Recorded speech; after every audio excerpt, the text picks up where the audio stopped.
കൊടുവായൂർ ശ്രീ അങ്കാള പരമേശ്വരി ക്ഷേത്രത്തിലെ താലപ്പൊലി പാട്ടുത്സവവും 7ാം പ്രതിഷ്ഠാദിന വാർഷികവും ഗംഭീരമായി ആഘോഷിച്ചു. വ്യാഴാഴ്ച 7ാം പ്രതിഷ്ഠാദിന വാർഷികത്തിനോടനുബന്ധിച്ച് പുലർച്ചെ 5 മണിക്ക് ഗണപതി ഹോമം, 6:30 ഉഷപൂജ, 8 മണി മുതൽ 11 മണി വരെ നവകം, പഞ്ചഗവ്യം, ദ്രവ്യകലശപൂജ, ബ്രഹ്മകലശാഭിഷേകം, അലങ്കാരം, ഉച്ചപൂജ എന്നിവയും ശേഷം അന്നദാനവുമുണ്ടായിരുന്നു. വൈകുന്നേരം 6:30 മണി മുതൽ 9 മണി വരെ നിറമാല, ചുറ്റുവിളക്ക്, ഭഗവതി സേവ, അത്താഴപൂജ, പ്രസാദ വിതരണം എന്നിവയും നടന്നു. ഇതോടുകൂടി ഈ വർഷത്തെ ഉത്സവം സമാപിച്ചു. തന്ത്രി അപ്ലിമനയ്ക്കൽ ഉണ്ണികൃഷ്ണ വാദ്യൻ നമ്പൂതിരിയുടെ കാർമ്മികത്വത്തിലായിരുന്നു പ്രതിഷ്ഠ നടത്തിയത്.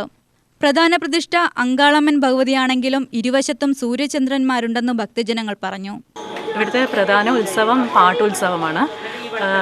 പാട്ടുത്സവത്തിൻ്റെ കോൺസെപ്റ്റ് എന്താണെന്ന് വെച്ചാൽ കാത്തവരായ നാരിമാല, ഇവരുടെ അവതാരവും പിന്നെ ഇവരുടെ കണ്ടുമുട്ടലും പിന്നെ അങ്ങനെ കല്യാണം, അതാണ് ഇതിൻ്റെ മെയിൻ കോൺസെപ്റ്റ്. ഈ പാട്ടുത്സവത്തിൻ്റെ മെയിൻ കോൺസെപ്റ്റ്.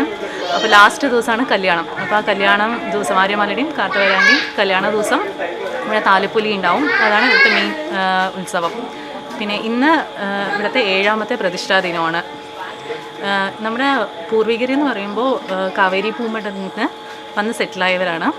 അവിടുത്തെ ഈ വരൾച്ചയും ഒക്കെ കാരണം കുറേ വർഷങ്ങൾക്ക് മുന്നേ അവിടുന്ന് ഇങ്ങോട്ടേക്ക് വന്ന് കുടിയേറിയ ആൾക്കാരാണ് ഇവിടെയുള്ളവർ. ഇവിടുത്തെ മെയിൻ പൂജ എന്ന് പറയുമ്പോൾ മംഗല്യ സൗഭാഗ്യത്തിനും സന്താന സൗഭാഗ്യത്തിനൊക്കെയുള്ള പൂജകളാണ് ഇവിടുത്തെ മെയിൻ പൂജകൾ.